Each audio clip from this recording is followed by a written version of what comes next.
Good.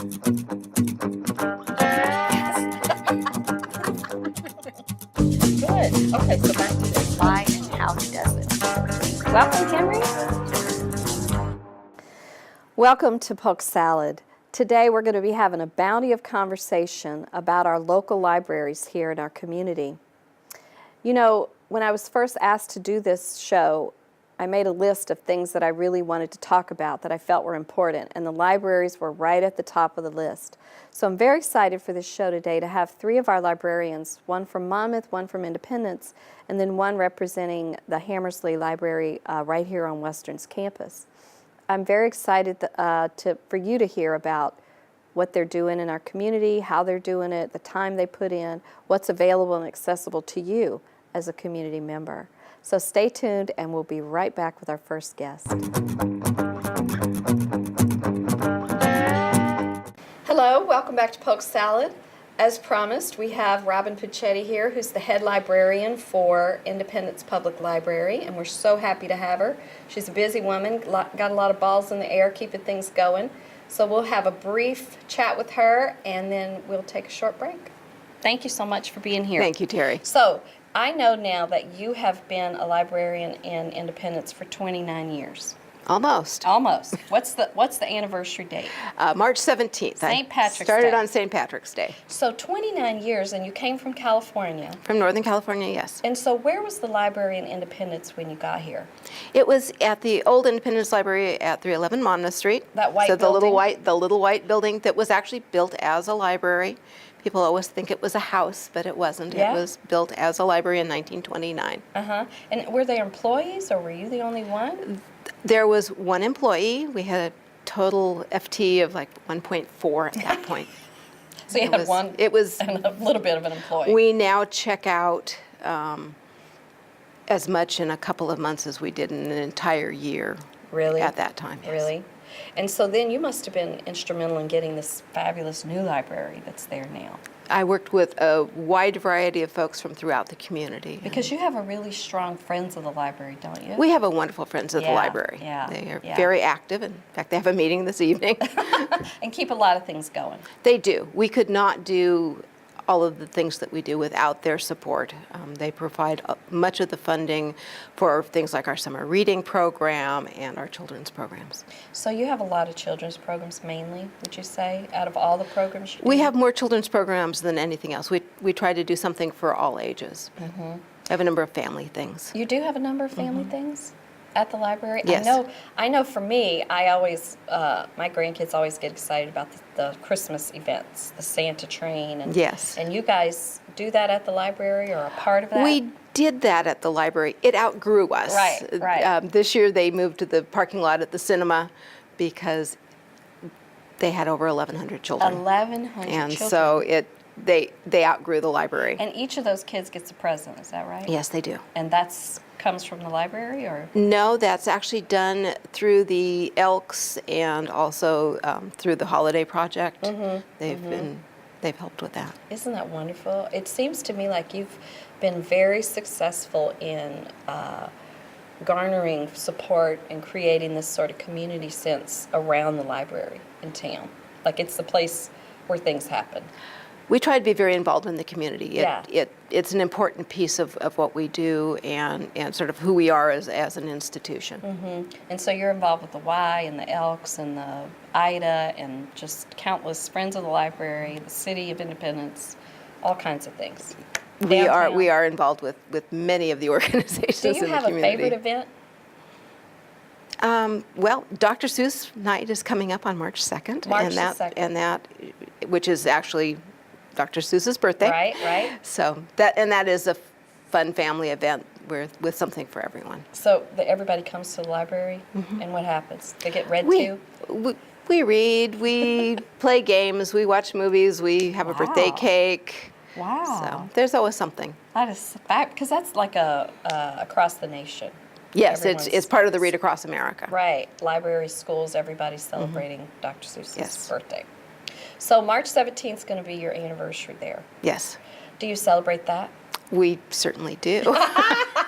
We should, because it's like you're involved in just about everything and getting people into the library. How much Do you have a sense of how many people come through the library on a day or a week or a month? Our annual door counts, I was just doing statistics yesterday, so our annual door counts are just over 100,000. 100,000 in and out. Yes. That's fabulous. So Fabulous. people And- come for meetings, people come for programs, people come to check materials. And it's not a big place, right? I mean, We're about guys- 7,400 square You feet. guys have a lot of books in there. A lot of shelves and a lot of great use of space in there. Yeah, our physical collection is about 50,000 items. With all of our new e-resources, it's more than double Oh. that. And then, of course, you're part of the Shemeketa Cooperative, right? We are. So books aren't necessarily right there in your building. We borrow fortunately. things from 18 different public libraries Isn't on a that regular wonderful? basis. We have a That's courier, wonderful system. daily courier. I know. I love it. I love it. So why did you decide to be a librarian? Or did you decide, or did it just happen?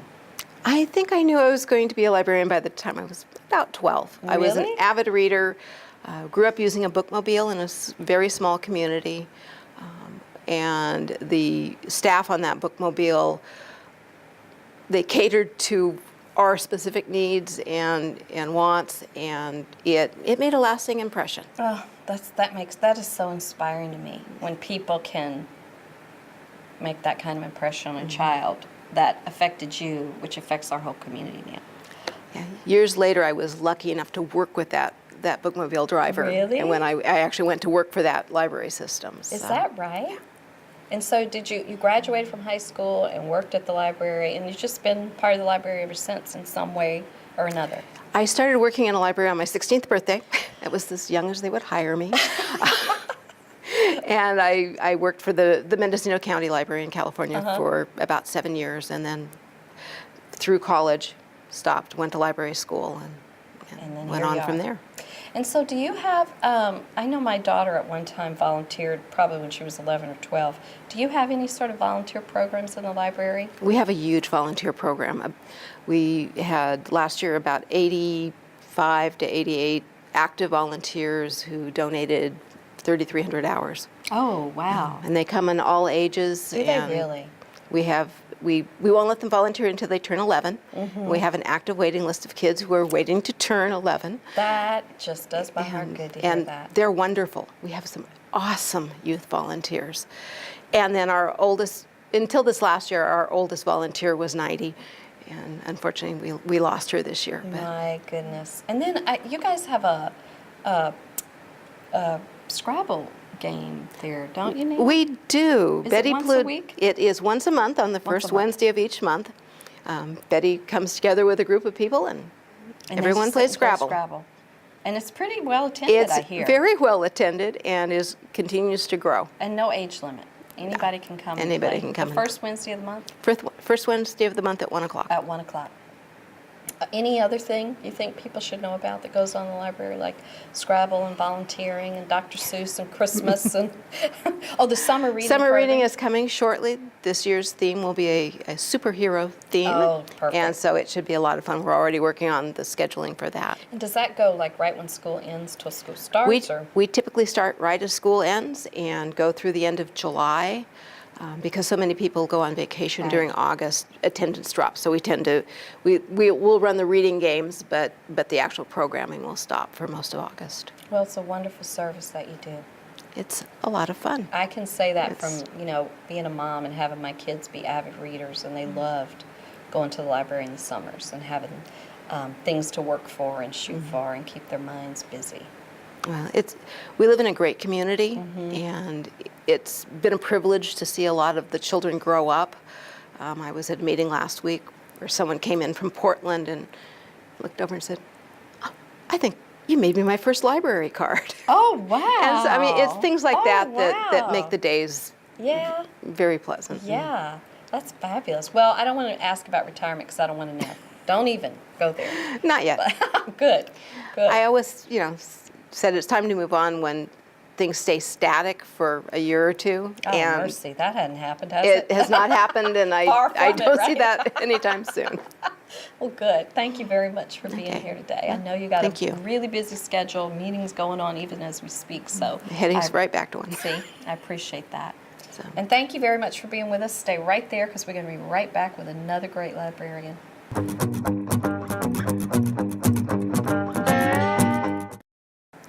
Hello, welcome back to Polk Salad. Thank you for hanging in there with us. As promised, we have Chris Obrist here, who is the head librarian for the Monmouth Public Library. So happy to have her here in the studio, and let's find out what's going on there. Thank you for being here. You're welcome. Thanks for having me. So we know that you have been the head librarian for 2 years. Almost 2 years. Yeah. Almost 2 years, but you worked at the library for many, many years before that. Yeah, about 9 years I was the children's librarian, and then Which is a huge program. a big program library, yes. And how many employees are there at the library? There are a total of 9, 3 full-time and 6 part-time. And do you have volunteers as well? We have volunteers. We have about 55 volunteers that put in a good 2,500 hours a year for us. So, And yeah. how old do you have to be to volunteer? 11, 12, and clear on up to our oldest volunteer is, I believe, 93, and he actually delivers to our homebound patrons. Is that true? Yes. He delivers books. He delivers books to the homebound Isn't patrons. that wonderful? It is. It's great. I just love that. So I was in the library the other day, saw the tray of seeds. What's going on with the tray of seeds? That's an exciting new program that we'll be offering. We're having a kickoff February 7th for the Monmouth Public Library's Seed Lending Library. It's a community project that we're making seeds available to community members free of charge. You don't have to have a library card to participate in the Seed Lending Library, although we will like to encourage people to get a library card. We've received a lot of donations of seeds from local businesses and organizations, and But how does that work? I mean, you get the seeds back?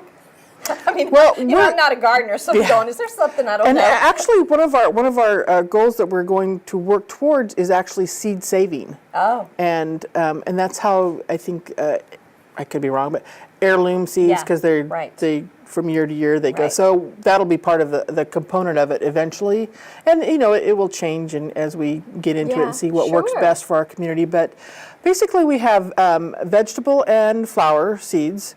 And we'll make them, like I said, available for free to check out from the library. And do we check them back in, or are you? I don't know that we've worked out all the details about if you don't use the whole container of seeds, because we don't know if we're just going to say share it with your neighbors or bring it back. And so some details we're still working out, but it is kind of a pay it forward because we would like people.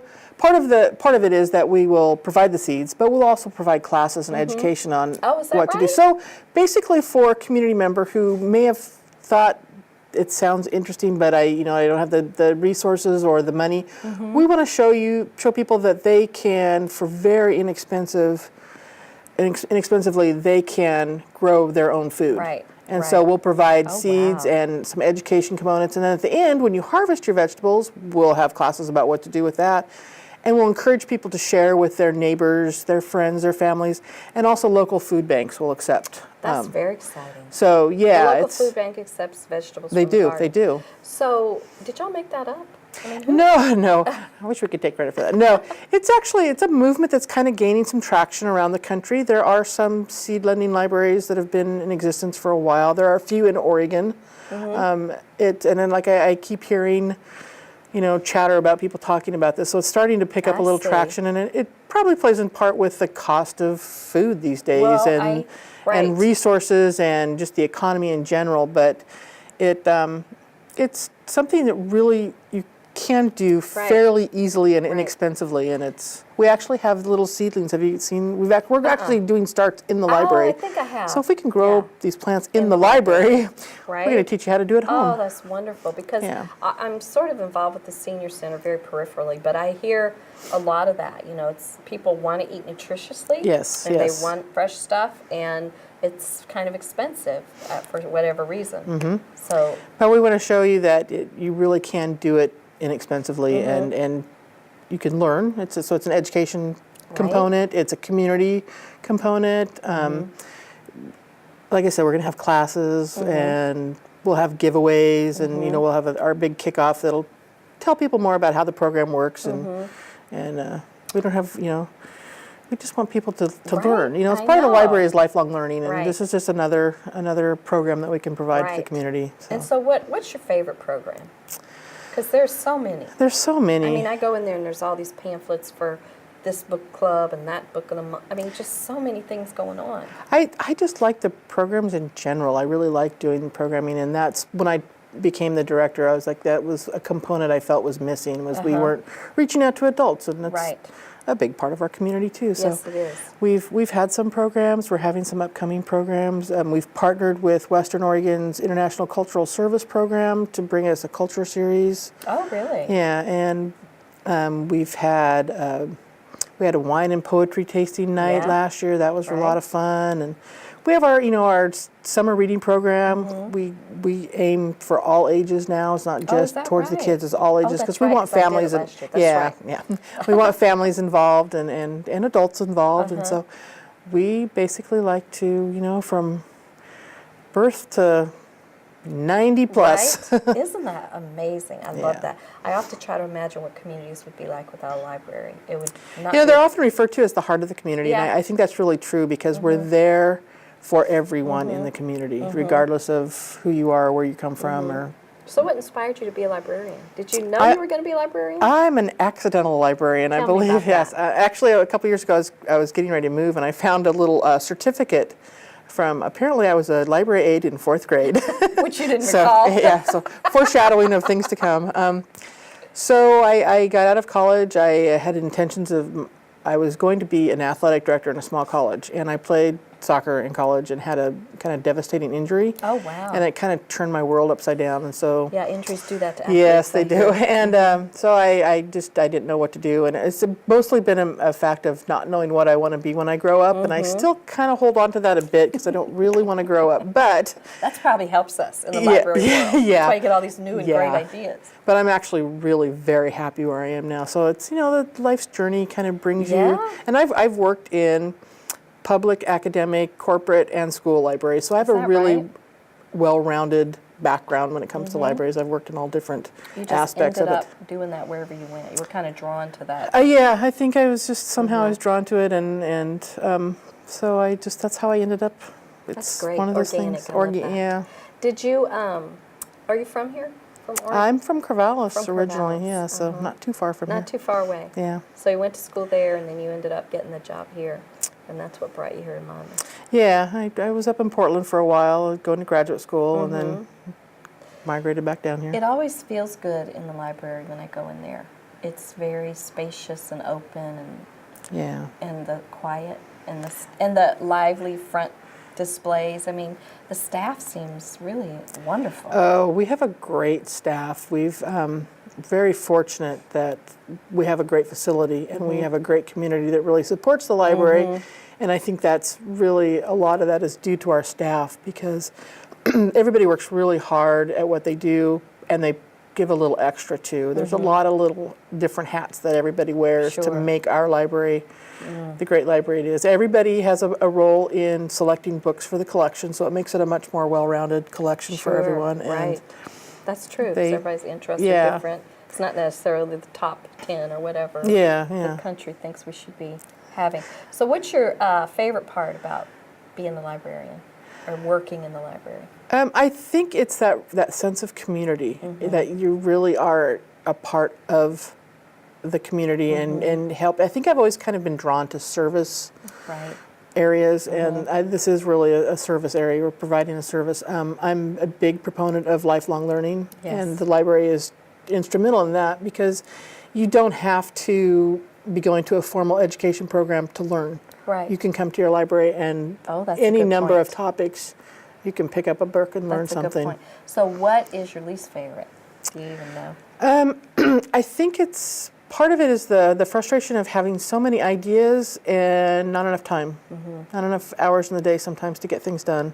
Right. And that can be frustrating. But how gratifying that you get to serve, like you just mentioned, which I think is a really brilliant way to look at it. You get to serve in something you believe in, which is education, and get to earn a living doing it.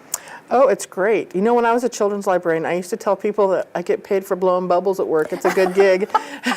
I did a lot more than that, but it just kind of highlighted that I really enjoyed what I was doing and the fun things I get to do, and I still get to do fun things. It's just a little different capacity. It's great. It's great. I love the library, and I so appreciate everything that y'all are doing there. Well, thank you. Yeah. I just brought my grandkids in this weekend, and the children's area is so inviting and, clean, and the expectation is it's going to stay this way. The kids, you don't just go in and start peeling books. Maybe some people do, but, they were really like, oh, we got to be quiet. And the expectation is there, and I love that.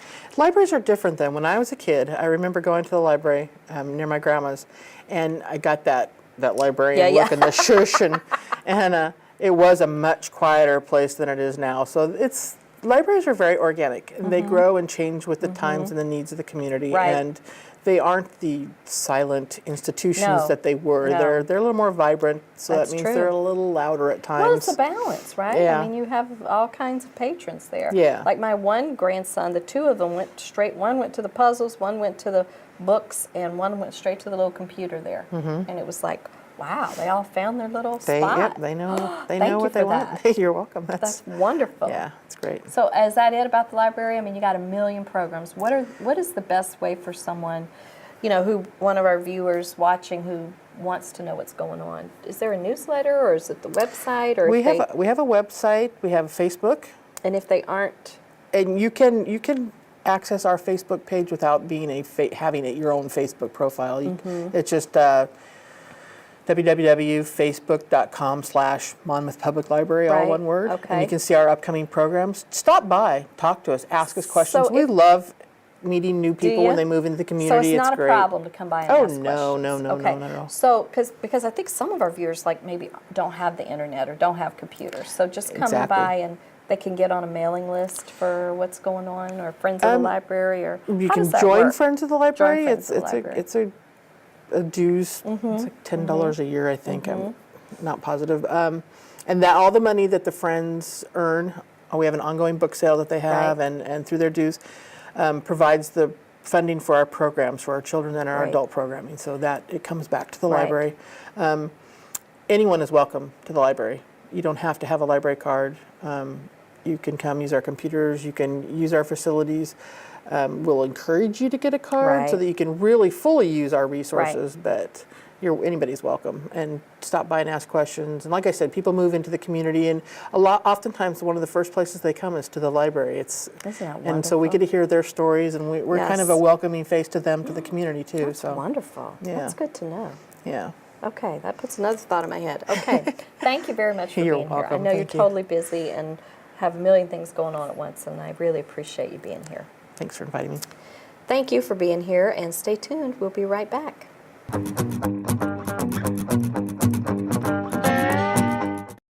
Welcome back to Polk Salad. Our last and final librarian here with us today is Janine Rockwell Kincannon, who actually works at the library here on campus, Hammersley, in the Hammersley building, and I'm going to get her to tell us all about that. Thank you very much for being here. How long you been here? I have been here since August of 1998. So in Monmouth, a good while. Yes, my first day on the job was the day that they broke ground for the Hammersley Library. Is that right? Yeah, so I worked. So you were in the old. I worked 2 years in the what is now APSC, and it was also the day that Bill Clinton said the famous words, "I did not have sexual relations with that woman." Oh, so there was a day in history, right? That you can remember. And now we all will. Thank you for that. So we have talked to our two public, librarians for the public libraries. But how do you think the university library differs from that? I mean, or does it? Oh yeah, it's fun to hear public librarians talk about their work because it's kind of a different universe a little bit. Of course, our primary patrons are the campus community, so the Right. students, the faculty and Right. staff of the campus. We do have, as our secondary patron base, the community of Monmouth Independence. Really? Can community members access the library? Yeah, we have a community borrowers program. I see. And there are some sub-collections that are off limits Sure. to them, but they can get a borrowing card and they can check things out from our main collection. So that collection, the stacks must be very different from a public library. Sure, because it's supporting the curriculum and the research needs of the campus. So the curriculum really drives the collection for the most part. So are they mostly academic periodicals and books and? Right. Yeah. So mostly scholarly monographs and research journals, Right. rather than the popular press. Right. So we've got lots of, and now we have more digital resources of those same types. I mean, we've got lots of ebooks Oh, is that now right? that are scholarly. So does that extend, I guess, by a great a margin, how much people can, or what people can borrow? I Right. mean, your stock just got really bigger, Right, right? yes. With the ebooks. Right. And sometimes we purchase those ebooks one by one, like you would, a particular physical book title. And other times we purchase those as a big package. So see. we get a volume discount basically, but we're purchasing an academic package that provides those resources kind of all at once. So that must have really changed the library, or the accessibility and availability for faculty and students to have an e-library, the digital Right, one, right? right. I mean, it's much more vast, I would imagine. So it's been easy for the last 20 years to do your kind of preliminary research through the online catalog, but you still needed to come in and get the physical object. And now all of those ebooks are loaded into our catalog, Sure. into our discovery Right. system. So that actually takes out I have to go to the library. Right. If they're doing their research Yeah. in Salem at 3 o'clock in the morning, they can get that ebook. Is that right? And just access it. That's very exciting. Yeah. So how did you come to be a librarian? So I had gotten a master's degree in English, and I was intending to go forward to a PhD and teach at the college level in literature, writing. And I followed my husband to finish his master's, and I discovered that I really wasn't all that interested in pursuing a PhD. And so I had a friend, and she was working at the university library where we lived, and I was just talking to her, and it just sounded perfect for me. And has it been? Oh, I love it. I love what I do. What's your favorite part of that?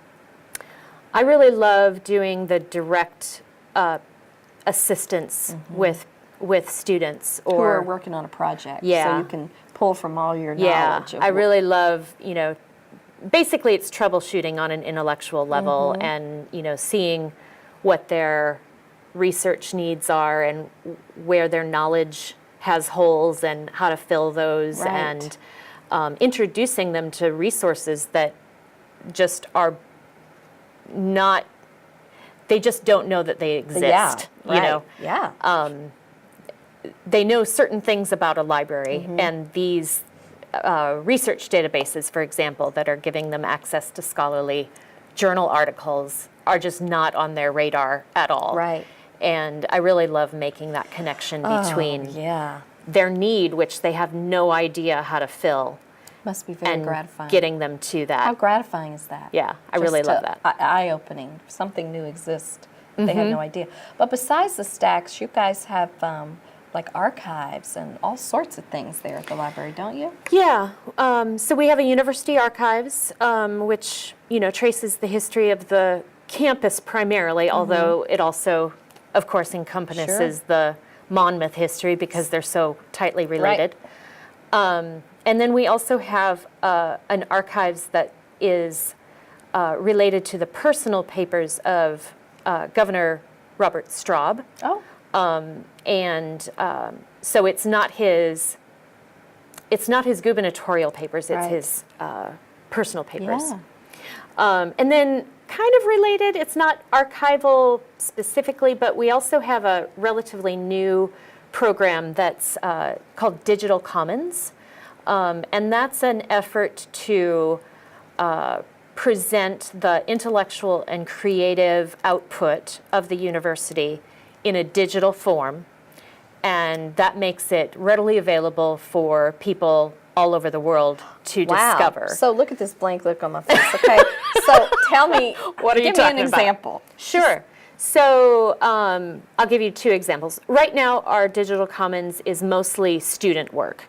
We're going to be working to increase that more with the faculty work. But for right now, it's largely student work.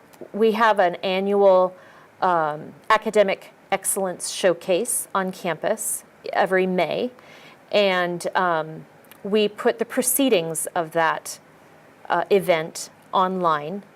And so all of these student papers and presentations will have representation through an abstract. Sometimes the PowerPoint presentations that they've done, or maybe a video might be up there.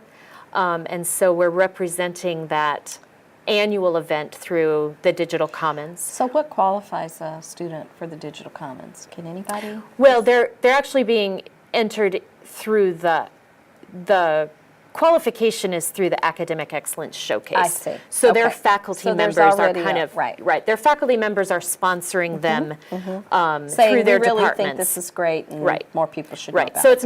it's not the library's decision Sure. that they go in there, but it's the faculty's decision that they take part in this event. So the academic excellence was already going on, and you guys decided Digital Commons is going to be able to bring it to a broader base. So we worked Got with the executive committee Sure. that's running that event. And Wow. so that can live Now, is that where there are art displays and exhibits? Is that part of that? or totally is- separate. Totally separate. Yep, right. Tell us about that. So we have an exhibits program that we have 2 primary exhibit areas. So one on the 2nd floor and one on the 3rd floor, and then we've got smaller ones too. And our exhibits coordinator plans those exhibits out so that we have a new exhibit in each of those locations each academic term. I see. So fall, winter, spring, and then one over the summer. From the art department? Is that, or Not necessarily. Right, some of it is. We very frequently, maybe every year, I'm not quite sure, have like a senior art exhibit that's usually in spring and usually up on the 3rd floor.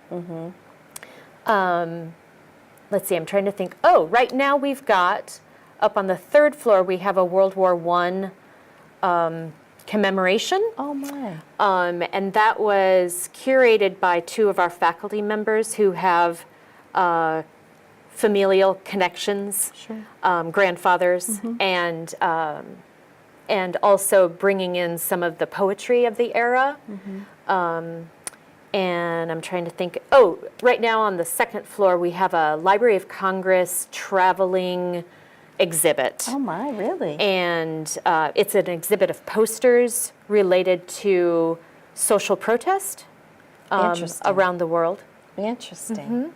So we've done lots of community-based, sometimes our faculty or community members will come to our exhibits coordinator with an idea. They have a collection Right. of, Oh, that's good to know. well, the one I'm thinking of is they have a collection of campaign buttons. Yes, yes. And campaign memorabilia that was really fun to look at. And things there that was also one about we had a great one in fall that is a community member who was a political cartoonist for quite some time. And so we had his Interesting. original cartoons kind of before they were published in the papers. Right, So right. they appeared slightly differently than in their published form. And it That's was a great interesting. history of Oregon because of the political things that, he drew this cartoon 15 years ago, Right. and the issues are kind of the same. Yeah. So would you say that the building, having this new building, sort of lends itself to a much broader experience, where you have room for all these things and Sure. showcases and just different. Sometimes I know that people say, "Why do we need a new building? We have a library, whatever." But it seems like it's really broadened what the library is able to offer. Sure. There's lots of, it's a multifunctional Right. space. So obviously the traditional study space, stacks space. We have teaching areas with computers. We've got kind of a multi-purpose lecture room, event room. The exhibits are educational in their own right. Right. Besides the decoration that they provide, but they're so it seems educational. Like community members could approach the library about certain. I know when I first moved to Monmouth years ago and bought the Howell House, which is a historic house, and all this memorabilia was just in boxes and letters, and it's the oldest student housing in Oregon. And I thought, nobody knows this, and I just donated it all to the library because I thought, this box could end up at Goodwill. Right. I mean, somebody needs to, and the library has done a wonderful job of going through, I don't know what you call it, the process, archiving it or however they do it, It's really wonderful where it's accessible and it's there if we ever need it. So, good. It sounds like there's a ton of stuff going on there. Yeah. And it's nice for me as a community member, although I'm an alum, to know that, if I have something that I think is special, the library's open to taking a look at that. Yeah. It's great. Anything else you want to tell us about the library? Well, we're kind of looking at a reconfiguration of how the first floor is laid out. Oh. We're thinking of moving. Most of the collection on the first floor is reference materials, and from the year 2000 when we opened the building to now, reference materials have really diminished in their usefulness because most of that quick information is readily accessible on the web. So we're moving most of that collection upstairs and opening that space on the first floor for more collaborative seating, more Study group tables study and space, that sort of thing. Oh, more interesting. flexible. So always moving with the times, I tell you. That's wonderful. It's fun. Yeah, it sounds fun. You make it sound really fun. I'm glad you're here because I know you do a lot. Librarians do a lot in the community, for the community, keep us all going. So appreciate that very much. Thank you. Thank you for being here. Okay. Thank you for being with us. Stay tuned. We'll be right back.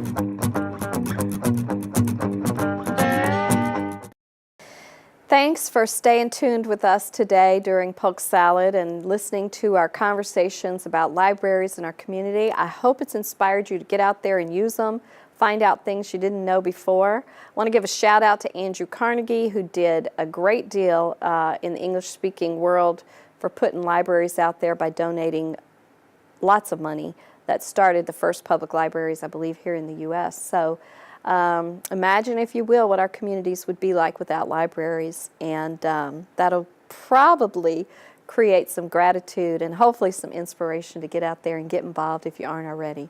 Thanks so much for being here with us today. Stay tuned for our next Polk Salad, and until then, I'll see you around town. Thank you so much for joining us today. I hope you enjoyed